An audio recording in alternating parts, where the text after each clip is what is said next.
আমাদের এই অনুষ্ঠানটি শুধুমাত্র খ্রিস্টানদের জন্য প্রস্তুত করা হয়েছে এবং পবিত্র বাইবেলের শিক্ষার ভিত্তিতে তাদের বিশ্বাসকে দৃঢ় করা ও আধ্যাত্মিক বিকাশে উৎসাহিত করার উদ্দেশ্যে পরিচালিত হয়।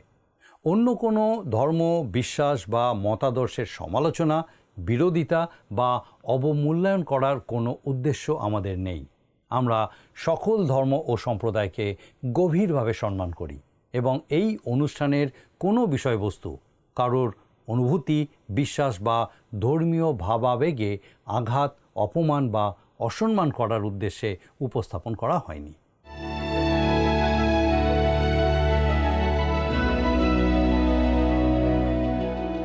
নমস্কার প্রিয় বন্ধু, জীবনবাণীর আরও একটি নতুন পর্বে আপনাকে স্বাগত জানাই। আশা করি ঈশ্বরের অনুগ্রহে আপনি ভালো আছেন।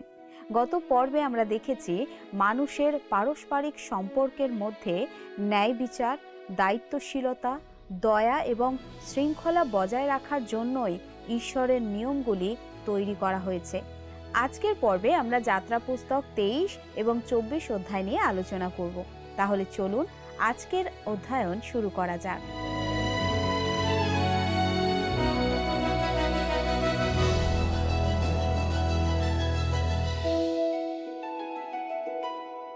আমার বিশ্বাস আপনি জানেন যে বর্তমানে আমরা আমাদের এই অনুষ্ঠানে যাত্রা পুস্তক থেকে আলোচনা করছি।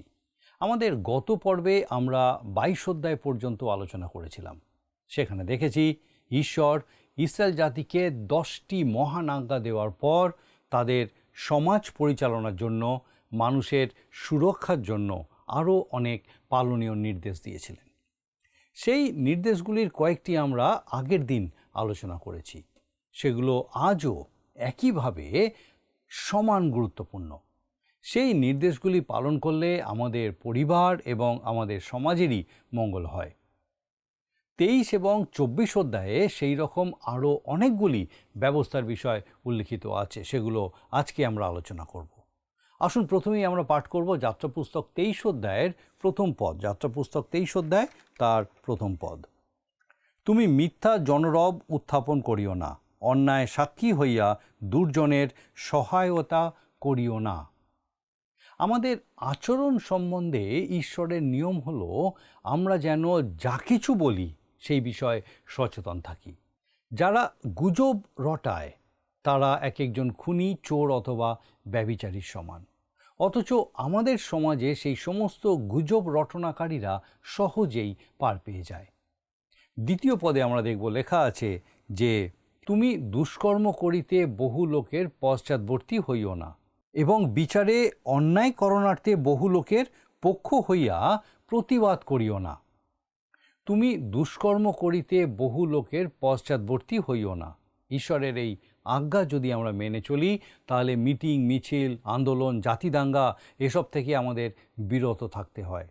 শুধু তাই নয়, আপনি নিশ্চয়ই লক্ষ্য করেছেন বর্তমান সমাজে ছোট ছোট বিষয় নিয়ে মানুষ দলবদ্ধ হয়ে সংগঠিত অপরাধ ঘটিয়ে চলেছে। কিন্তু ঈশ্বরের এই আজ্ঞা মেনে চললে আমাদের সমাজে সেই সমস্ত সংগঠিত অপরাধের আতঙ্ক কমে যাবে। আপনি হয়তো লক্ষ্য করে থাকবেন যারা এইভাবে দলবদ্ধ হয়ে অপরাধ ঘটায় তারা অনেক সময় একই রকমের পোশাক পরে অথবা মাথায় একই রকমের ফেট্টি বাঁধে। এই বিষয়ে তাদের কাউকে প্রশ্ন করলে তারা বলে তারা এরকম পোশাক পরেছে কারণ তারা স্বাধীনতা চায়।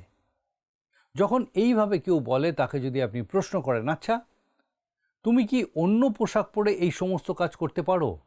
সে উত্তর দেবে, না, আমাদেরকে একই পোশাক পরতে হবে, না হলে সেই দলের কাছে সে গ্রাহ্য হবে না। আপনি যদি তাকে আরও জিজ্ঞাসা করেন যে অন্যরা যখন দলবদ্ধ হয়ে কোনো প্রতিবাদী বক্তব্য রাখে তখন কি তাকেও সেই একই বক্তব্য রাখতেই হবে? সে বলবে হ্যাঁ। সুতরাং আপনি দেখতে পাচ্ছেন যে তারা স্বাধীন নয়। তাকে বিশেষ কিছু নির্দিষ্ট কাজ করতে হয়। অন্যদের সাথে তাকে একই রকমের পোশাক পরতে হয়। অন্যরা যে যে বিষয়ে প্রতিবাদ করে তাকেও সেই সেই বিষয়ে প্রতিবাদ করতে হয়। সুতরাং তার স্বাধীন ইচ্ছা বা কাজ করার সুযোগ থাকে না। সে প্রকৃত স্বাধীন নয়। দলবদ্ধ হয়ে যারা মন্দ কাজ করতে এগিয়ে যায় তাদের অনুসরণ করাটা স্বাধীনতা নয়। আসুন এবারে আমরা 23 অধ্যায় 3 পদ পড়ি।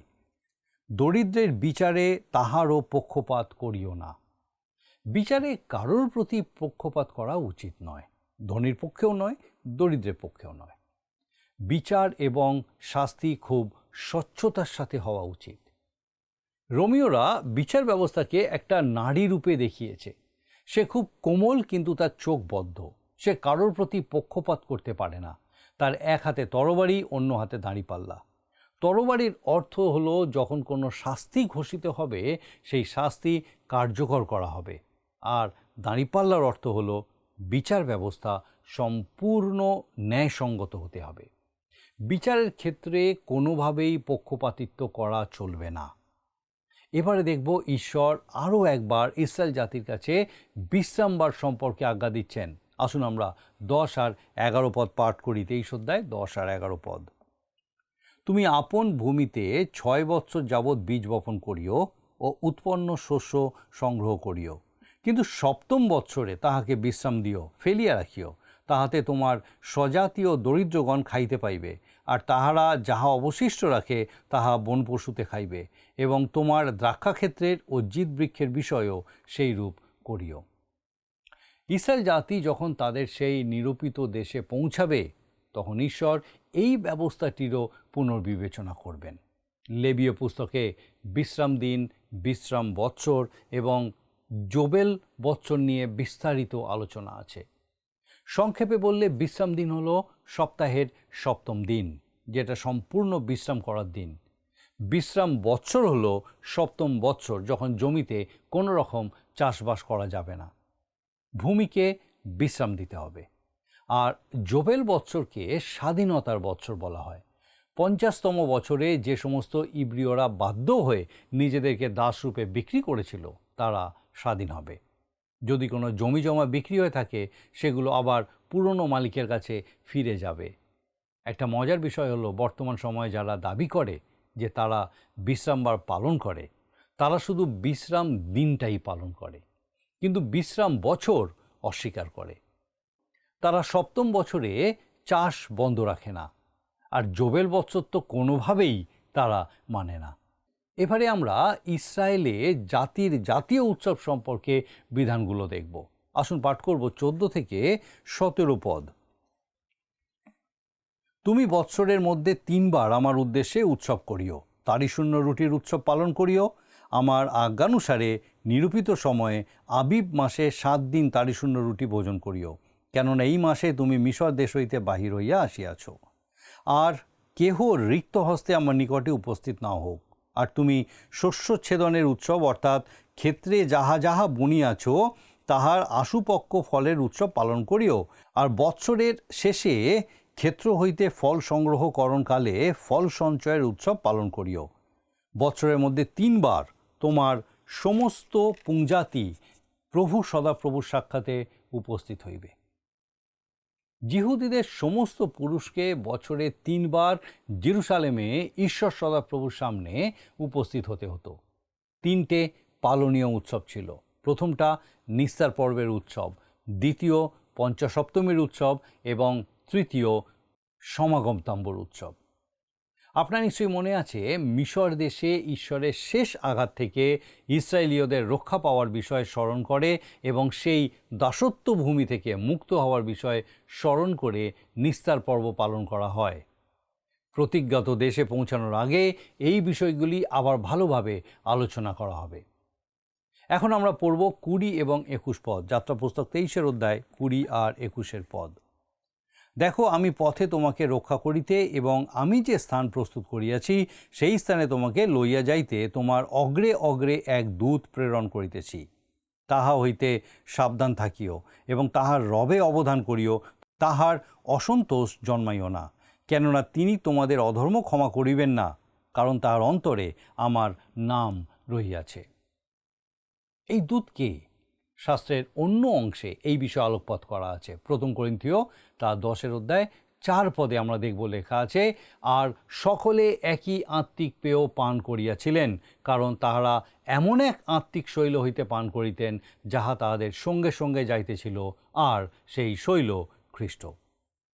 আবার 9 এবং 10 পদে বলা আছে, আর যেমন তাহাদের মধ্যে কতক লোক পরীক্ষা করিয়াছিল এবং সর্পের দ্বারা বিনষ্ট হইয়াছিল, আমরা যেন তেমনি প্রভুর পরীক্ষা না করি। আর যেমন তাহাদের মধ্যে কতক লোক বচসা করিয়াছিল এবং সংহারকের দ্বারা বিনষ্ট হইয়াছিল, তোমরা তেমনি বচসা করিও না। 1 কোরিন্থীয় 10 অধ্যায় 9 আর 10 পদ। সেই দূত ছিলেন স্বয়ং প্রভু যীশু, যাকে তাদের মেনে চলতে হতো। এরপরে আমরা 23 পদে দেখি লেখা আছে, যাত্রা পুস্তক 23 অধ্যায় 23 পদ, কেননা আমার দূত তোমার অগ্রে অগ্রে যাইবেন এবং ইমোরীয়, হিত্তীয়, পরিসীয়, কনানীয়, হিব্বীয় ও জিবুসীয়র দেশে তোমাকে প্রবেশ করাইবেন, আর আমি তাহাদিওকে উচ্ছিন্ন করিব। ইসরায়েল জাতির উদ্দেশ্যে ঈশ্বর বলছেন যে তিনি তার শত্রুদের তাদের দেশ থেকে উচ্ছিন্ন করে দেবেন, কারণ তারা পাপী। আর এরপরে 27 পদে আমরা দেখব লেখা আছে, 27 পদ, আমি তোমার অগ্রে অগ্রে আমা বিষয়ক ত্রাস প্রেরণ করিব এবং তুমি যে সকল জাতির নিকটে উপস্থিত হইবে তাহাদিওকে ব্যাকুল করিবে ও তোমার শত্রুগণকে তোমা হইতে ফিরাইয়া দিব। ইসরায়েল সন্তানদের উদ্দেশ্যে ঈশ্বর বলছেন যে এটা তার ইচ্ছা, তিনি তাদেরকে ইসরায়েল দেশ দিতে চান এবং সেই দেশে রাখতে চান। তারপর তিনি বললেন, আমরা 32 আর 33 পদে দেখি লেখা আছে, তাহাদের সহিত কিংবা তাহাদের দেবগণের সহিত কোনো নিয়ম স্থির করিবে না, তাহারা তোমার দেশে বাস করিবে না, পাছে তাহারা আমার বিরুদ্ধে তোমাকে পাপ করায়। কেননা তুমি যদি তাহাদের দেবগণের সেবা করো, তবে তাহা অবশ্য তোমার ফাঁদ স্বরূপ হইবে। ইসরায়েল সন্তানদের উদ্দেশ্যে বলা হচ্ছে, তারা যেন সেই প্রতিজ্ঞাত দেশে যখন পৌঁছাবে, তখন সেই দেশের অধিবাসীদের সাথে অথবা তাদের দেবদেবীদের সাথে কোনো রকম চুক্তি করবে না। কিন্তু যিহোশুও গিবিওনীয়দের সাথে চুক্তি করে একটা ভুল করেছিলেন। তিনি খুব বেশি খোঁজখবর নেননি, তার আরও তদন্ত করা উচিত ছিল। আর এই জন্যই তাদেরকে বাবিলে বন্দিদশায় যেতে হয়েছিল, কারণ তারা হাতে গড়া তাদের ঈশ্বরকে ছেড়ে অন্য কিছুর সেবা করছিল, পুজো অর্চনা করছিল। অর্থাৎ তারা ঈশ্বরের সতর্কবাণী উপেক্ষা করেছিল, সেগুলো মন দিয়ে শোনেনি। যাত্রা পুস্তকের 21 অধ্যায়ে সামাজিক নিয়মকানুনের যে বিবরণ শুরু হয়েছিল, 24 অধ্যায়ে তা শেষ হয়েছে। আমরা দেখলাম মোশির যে ব্যবস্থা তা ওই 10 আজ্ঞার থেকেও আরও অনেক বেশি, এবং এই সামাজিক বিধিনিষেধগুলিতে অনেক বেশি বাস্তব বিষয়গুলোর উপর জোর দেওয়া হয়েছে, এর বিস্তার অনেক বেশি। আসুন এখন আমরা 24 অধ্যায় পাঠ করব। আমরা শুরু করব 24 অধ্যায় তার 1ম পদ। আর তিনি মোশিকে কহিলেন, তুমি ও হারন, নাদব ও অবিহু এবং ইসরায়েলের প্রাচীন বর্গের 70 জন তোমরা সদাপ্রভুর নিকটে উঠিয়া আইসো, আর দূরে থাকিয়া প্রণিপাত করো।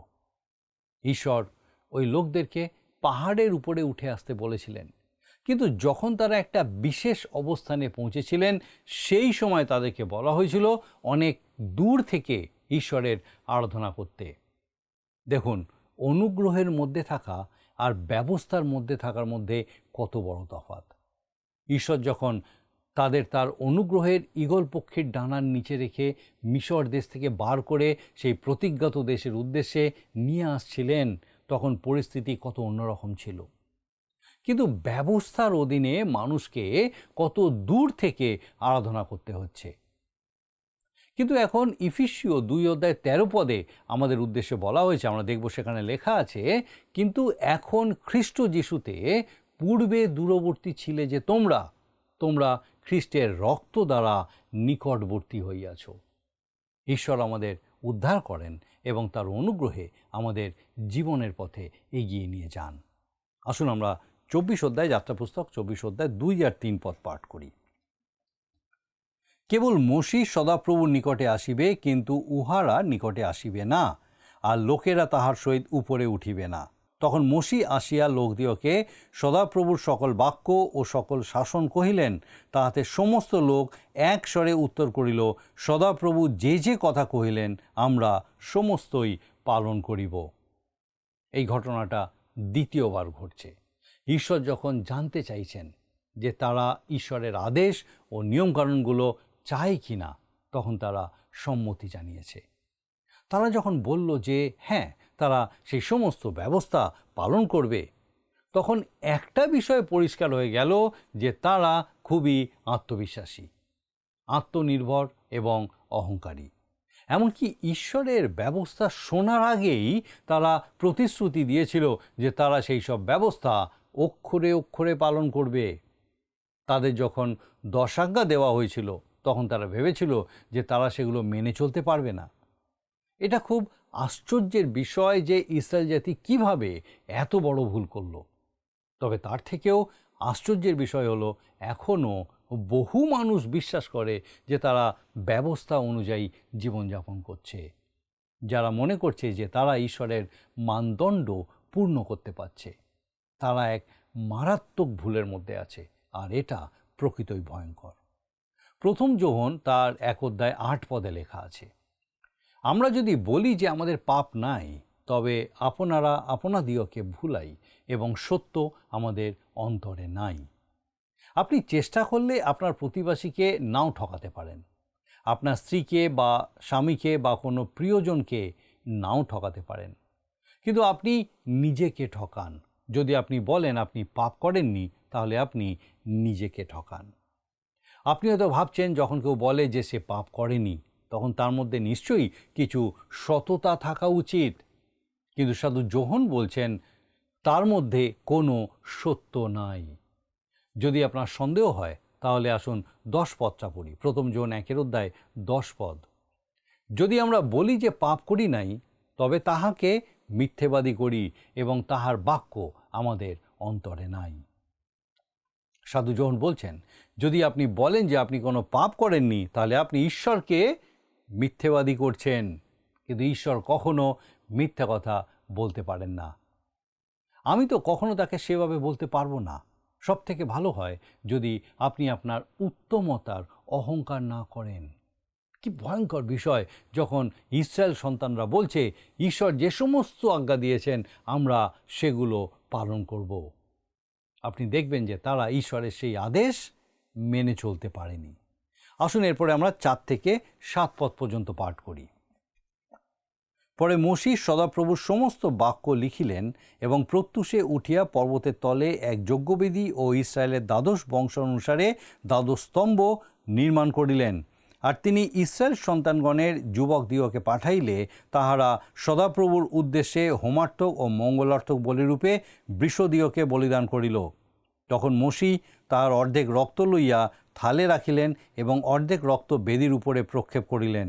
আর তিনি নিয়ম পুস্তকখানি লইয়া লোকদের কর্ণগোচরে পাঠ করিলেন। তাহাতে তাহারা কহিল, সদাপ্রভু যাহা যাহা কহিলেন আমরা সমস্তই পালন করিব ও আজ্ঞাবহ হইব। এই ইসরায়েল জাতি সত্যি সত্যি খুবই আত্মবিশ্বাসী ছিল। তারা আত্মবিশ্বাসে পরিপূর্ণ ছিল। তারা ভেবেছিল যে ঈশ্বরের সমস্ত নিয়মকানুন তারা মেনে চলতে পারবে, আর এটাই ছিল সব থেকে খারাপ আত্মপ্রতারণা। তারা ঈশ্বরকে মেনে চলার প্রতিশ্রুতি দিয়েছিল, কিন্তু তারা সেটা পালন করতে পারেনি। এই জগতের মানুষ মনে করে যে সে, অর্থাৎ আমি আপনি, ঈশ্বরকে সন্তুষ্ট করতে পারবো, কিন্তু সেটা সম্ভব নয়। আমি অথবা আপনি ঈশ্বরকে সন্তুষ্ট করতে পারবো না, কারণ মানুষই ঈশ্বরের মানদণ্ড পর্যন্ত পৌঁছাতে পারে না। কোনো মানুষই পারে না। আমরা ভুলে যাই যে ঈশ্বরের দৃষ্টিতে আমরা সম্পূর্ণ নীতিভ্রষ্ট এক জাতির অংশ। যদি আপনি এটা বিশ্বাস না করেন, তাহলে আমি আপনাকে বলবো, চারিদিকে তাকিয়ে দেখুন। আইন অমান্য করার প্রবণতা লক্ষ্য করুন। চারদিকে পাপ, বিশৃঙ্খলা, নাস্তিকতা, অধার্মিকতা। রোমীয় পুস্তক তার 3:10 পদে ঈশ্বর যখন বলছেন ধার্মিক কেহই নাই, একজনও নাই, তখন তিনি একেবারে সত্যি কথাই বলছেন। আমরা এমন একটা যুগে বাস করছি যখন পাপ এবং মন্দকে ভালো বলা হয়। ভাওবাদীরা বলে গেছিলেন যে এই রকম একটা দিন আসবে। সত্যি বলতে কি, আমরা সেই দিনে পৌঁছে গেছি। এরপরে আমরা 24 অধ্যায় আসুন 8 পদটা পাঠ করি। পরে মোশে সেই রক্ত লইয়া লোকেদের উপরে প্রক্ষেপ করিয়া কহিলেন, দেখো এ সেই নিয়মের রক্ত যাহা সদাপ্রভু তোমাদের সহিত এই সকল বাক্য সম্বন্ধে স্থির করিয়াছেন। ঈশ্বরের ব্যবস্থা তাদেরকে দেবার আগেই ইসরায়েলীয়দের উপরে রক্ত ছিটিয়ে দেওয়া হয়েছিল, যেন তারা জানতে পারে যে একটা বলিদানের প্রয়োজন আছে। ইব্রিয় পত্রের 9 অধ্যায় 22 পদে লেখা আছে। আর ব্যবস্থা অনুসারে প্রায় সকলই রক্তে সূচীকৃত হয় এবং রক্তসেচন ব্যতি রেখে পাপ মোচন হয় না। আর ঈশ্বর এই বিষয়টিকে বারংবার উপস্থিত করবেন। আমাদের কাউকে স্বর্গে যাওয়ার আগে একজনকে জীবন দিতে হবে এবং মূল্য চুকাতে হবে। আসুন এরপরে 24 অধ্যায় 9 আর 10 পদ পাঠ করি। তখন মোশি ও হারন, নাদব ও অবিহু এবং ইসরায়েলের প্রাচীনবর্গের মধ্যে 70 জন উঠিয়া গেলেন। আর তাহারা ইসরায়েলের ঈশ্বরকে দর্শন করিলেন। তাহার চরণতলের স্থান নীলকান্তমণির নির্মিত শিলাস্তরের কার্যবৎ এবং নির্মলতায় সাক্ষাৎ আকাশের তুল্য ছিল। আমরা দেখতে পাচ্ছি লেখা আছে, তাহারা ইসরায়েলের ঈশ্বরকে দর্শন করিলেন। শাস্ত্রের অন্য অংশের সাহায্যে আমাদেরকে এই বাক্যটার অর্থ পরিষ্কার করে বুঝতে হবে। বাস্তবে ঈশ্বরকে কেউই দেখেনি, কারণ তিনি আত্মা। যোহন লিখিত সুসমাচারের 1 অধ্যায়ের 18 পদে বলা আছে, ঈশ্বরকে কেহ কখনো দেখে নাই, একজাত পুত্র যিনি পিতার ক্রোড়ে থাকেন তিনিই তাহাকে প্রকাশ করিয়াছেন। তারা যাকে দেখেছিলেন তিনি ঈশ্বরের কোনো প্রতিচ্ছবি। অনন্তকাল ধরে আমরা যে পিতা ঈশ্বরকে দেখতে পাবো, এই বিষয়ে আমার কিন্তু যথেষ্ট সন্দেহ আছে। সম্ভবত যীশু খ্রিস্টই পিতা ঈশ্বরের সবচেয়ে কাছের রূপ, আর সেটাই আমরা দেখতে পাব। আমাদের হৃদয়ের তৃপ্তির জন্য সেটাই যথেষ্ট। পিতা ঈশ্বর সম্পর্কে আমরা যতটুকু জানি তা সবই যীশু খ্রিস্টের মাধ্যমেই জানি। আমি জানি না পিতা ঈশ্বর দেখতে কেমন, তিনি কি অনুভব করেন, তিনি কি ভাবেন, কারণ যিশাইয় ভাববাদীর পুস্তক তার 55 অধ্যায় 8 ও 9 পদে তিনি বলছেন, কারণ সদাপ্রভু কহেন, আমার সংকল্প সকল ও তোমাদের সংকল্প সকল এক নয়, এবং তোমাদের পথ সকল ও আমার পথ সকল এক নয়। কারণ ভূতল হইতে আকাশমণ্ডল যত উচ্চ, তোমাদের পথ হইতে আমার পথ ও তোমাদের সংকল্প হইতে আমার সংকল্প তত উচ্চ। কিন্তু প্রভু যিশুই আমাদের কাছে তাকে প্রকাশ করিয়াছেন। মোশি, হারন, নাদব, অবিহু এরা পিতা ঈশ্বরকে দেখেনি, কিন্তু ঈশ্বরের প্রতিচ্ছবি দেখেছিলেন। এরপরে 11 পদে আমরা দেখব লেখা আছে, আর তিনি ইসরায়েল সন্তানদের অধ্যক্ষগণের উপরে হস্তার্পণ করিলেন না, বরং তাহারা ঈশ্বরকে দর্শন করিয়া ভোজন পান করিলেন। আগের পত্রীর মতো এখানেও তারা ঈশ্বরের কোনো প্রতিচ্ছবি দেখেছিলেন। তাই পরে মোশি ঈশ্বরকে দেখতে চেয়েছিলেন, কারণ ইতিমধ্যে তিনি যা দেখেছিলেন সেটা ঈশ্বরের প্রতিচ্ছবি। মোশি ঈশ্বরকে দেখতে চেয়েছিলেন। আবার সেই উপরের কুঠুরিতে প্রভু যিশুর শিষ্য ফিলিপ ঈশ্বরকে দেখবার ইচ্ছা প্রকাশ করেছিলেন। সাধু যোহন লিখিত সুসমাচার 14 অধ্যায় 8 ও 9 পদে আমরা দেখতে পাই লেখা আছে, ফিলিপ তাহাকে কহিলেন, প্রভু পিতাকে আমাদের দেখান, তাহাই আমাদের যথেষ্ট। যিশু তাহাকে বলিলেন, ফিলিপ, এতদিন আমি তোমাদের সঙ্গে সঙ্গে আছি, তথাপি তুমি আমাকে কি জানো না? যে আমাকে দেখিয়াছে সে পিতাকে দেখিয়াছে। তুমি কেমন করিয়া বলিতেছ, পিতাকে আমাদের দেখান? আপনি যদি ঈশ্বরকে দেখতে চান, তাহলে আপনাকে প্রভু যিশুর দিকেই তাকাতে হবে, তার মাধ্যমেই আপনাকে যেতে হবে। অনেক সাধারণ মানুষ খুব জোর দিয়ে বলে যে পরিত্রাণ পাওয়ার পর তারা সরাসরি ঈশ্বরের সান্নিধ্যে আসতে পারে, কিন্তু বাস্তব হলো আমরা সরাসরি ঈশ্বরের সান্নিধ্যে আসতে পারি না। আমাদের একজন মধ্যস্থতাকারীর দরকার। 1 তিমথিও 2 অধ্যায় 5 পদে লেখা আছে, কারণ একমাত্র ঈশ্বর আছেন, ঈশ্বরের ও মনুষ্যদের মধ্যে একমাত্র মধ্যস্থও আছেন। আপনি মধ্যস্থকারী প্রভু যীশু খ্রিস্টের মাধ্যমে ঈশ্বরের কাছে আসতে পারেন। ইয়োব যে মধ্যস্থকারীর প্রত্যাশা করেছিলেন, প্রভু যিশুই সেই মধ্যস্থতাকারী। তিনি একটি হাতে ঈশ্বরের হাত এবং অন্য হাতে আপনার হাত ধরেন। এইভাবে তিনি আপনাকে আমাকে ঈশ্বরের সাথে সংযুক্ত করেন।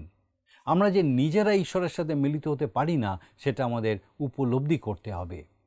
যাত্রা পুস্তকের পরে আমরা 24 অধ্যায় তার 13 পদ দেখব, লেখা আছে, পরে মোশি ও তাহার পরিচারক যিহোশুয়া উঠিলেন এবং মোশি ঈশ্বরের পর্বতে উঠিলেন।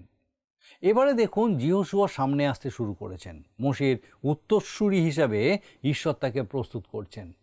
যিহোশুয়া একজন যুবক। ইসরায়েল জাতিকে পরিচালনা করার আগে তাকে ঈশ্বরের কাছ থেকে অনেক কিছু শিখতে হবে। আসুন এবার পাঠ করব 14 থেকে 18 পদ। আর তিনি প্রাচীন বর্গকে কহিলেন, আমরা যাবৎ তোমাদের নিকটে ফিরিয়ে না আসি, তাবৎ তোমরা আমাদের অপেক্ষায় এই স্থানে থাকো। আর দেখো, হারন ও হুর তোমাদের কাছে রহিলেন। কাহারও কোনো বিবাদের কথা উপস্থিত হইলে সে তাহাদের কাছে যাও। মোশি যখন পর্বতে উঠিলেন তখন মেঘে পর্বত আচ্ছন্ন ছিল, আর সিনয় পর্বতের উপরে সদাপ্রভুর প্রতাপ অবস্থিতি করিতেছিল। উহা 6 দিন মেঘাচ্ছন্ন রহিল। পরে 7ম দিনে তিনি মেঘের মধ্য হইতে মোশিকে ডাকিলেন, আর ইসরায়েল সন্তানগণের দৃষ্টিতে সদাপ্রভুর প্রতাপ পর্বতশৃঙ্গে গ্রাসকারী অগ্নির ন্যায় প্রকাশিত হইল। আর মোশি মেঘের মধ্যে প্রবেশ করিয়া পর্বতে উঠিলেন। মোশি 40 দিবারাত্র সেই পর্বতে অবস্থিতি করিলেন। আর এইভাবে মোশি সিনয় পর্বতে 40 দিন কাটালেন এবং ঈশ্বরের কাছ থেকে সেই সময় যা যা নির্দেশ পেয়েছিলেন সেগুলোই এই পুস্তকের বাকি অংশে উল্লিখিত আছে। আমি বিশ্বাস করি আজকে আপনি বুঝতে পেরেছেন যে পবিত্র বাইবেলে যে সমস্ত নিয়মকানুন অর্থাৎ আজ্ঞা, আদেশ, নির্দেশ দেওয়া আছে সেগুলোর মহত্ব কী। স্বয়ং ঈশ্বর মানুষের মঙ্গলের জন্য, সমাজের মঙ্গলের জন্য, সর্বোপরি পৃথিবীর মঙ্গলের জন্য, পৃথিবীর সমস্ত জীবজগতের মঙ্গলের জন্য এই সমস্ত নির্দেশ দিয়েছিলেন। আশা করি আপনিও চেষ্টা করবেন ঈশ্বরের এই নির্দেশমালা মেনে চলতে। আমার বিশ্বাস বিশেষভাবে আরেকবার এই শাস্ত্র আলোচনার মধ্যে দিয়ে, ঈশ্বরের এই জীবন্ত বাক্যের আলোচনার মধ্যে দিয়ে আপনি ঈশ্বরের রব শুনতে পেয়েছেন যে কিভাবে তিনি চান যে আমরা তার প্রতি বিশ্বাসে এই সমস্ত আদেশ নির্দেশগুলো মেনে চলার চেষ্টা করি। বিশেষ করে সেই যে মধ্যস্থতাকারী তিনি আমাদেরকে দিয়েছেন প্রভু যীশু খ্রিস্টের সহায়তায়, তার মধ্যে দিয়ে ঈশ্বরের সান্নিধ্যে, তার উপস্থিতিতে এসে তার গৌরব করতে পারি। আসুন এখন প্রার্থনায় যাব, আর আমি চাইব এই সময় আপনিও আমার সঙ্গে প্রার্থনায় যোগ দিন। আসুন প্রার্থনা করি। পরম করুণাময় স্বর্গীয় পিতা, তোমার ধন্যবাদ, স্তুতি, প্রশংসা, তোমার গৌরব করি যে তোমার পবিত্র পরাক্রমে প্রভু আরেকবার তোমার এই জীবন্ত বাক্যের সান্নিধ্যে আমাদেরকে নিয়ে আসলে। ধন্যবাদ দিই প্রভু যে তোমার জীবন্ত বাক্য আমাদের দেখিয়ে দেয় যে আমাদের জীবনের মান কীরকম হওয়া উচিত, কীভাবে জীবনযাপন হওয়া উচিত। প্রার্থনা করি বিশেষ করে তোমার সেই প্রত্যেক ভক্ত সন্তানের জন্য স্বর্গীয় পিতা, যারা তোমার প্রতি বিশ্বাসের নির্ভরশীলতায় তোমার এই জীবন্ত বাক্যের মধ্যে দিয়ে উত্তর বেড়ে উঠছে। প্রার্থনা করি প্রভু আমাদের সেই প্রত্যেক দর্শক বন্ধুকে তোমার পবিত্র পরাক্রমে স্পর্শ করো, তোমার অনুগ্রহে, তোমার দয়ায়, তোমার করুণায় পূর্ণ করো, তোমার জীবন্ত প্রত্যাশায় পূর্ণ করো, তোমার সেই আলোতে পূর্ণ করো, যেন অন্ধকার যতই গাঢ় হোক তাদের চারপাশে পিতা, যেন তারা তোমার সেই আলো দেখতে পায় এবং বিশ্বাসে স্থির থাকে যে তুমি তাদেরকে বহন করে নিয়ে চলেছ। এবং পিতাগো সেই সমস্ত কঠিনতা থেকে, প্রতিকূলতা থেকে তাদেরকে বার করে তোমার সান্নিধ্যে, তোমার উপস্থিতিতে পিতাগো তুমি তাদেরকে সুরক্ষিত রেখেছ। প্রার্থনা করি আমাদের সেই প্রত্যেক দর্শক বন্ধুকে, তাদের পরিবার পরিজন প্রত্যেককে, তাদের গৃহসমূহকে বিশেষভাবে তোমার আশীর্বাদে পূর্ণ করো। তাদের সকল ভাবনাও সঙ্গে থাকো। তোমার যিশু নামে ভিক্ষা দয়া করে শ্রবণ ও গ্রহণ করো। আমেন।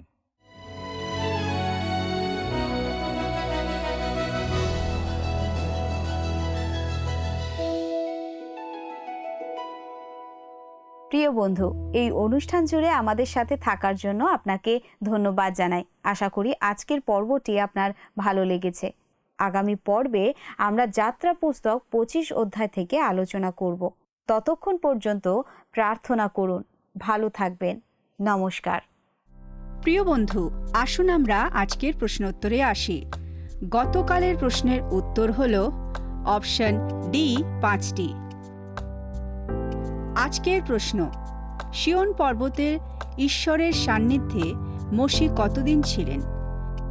অপশন এ 6 দিন, অপশন বি 7 দিন, অপশন সি 12 দিন, অপশন ডি 40 দিন।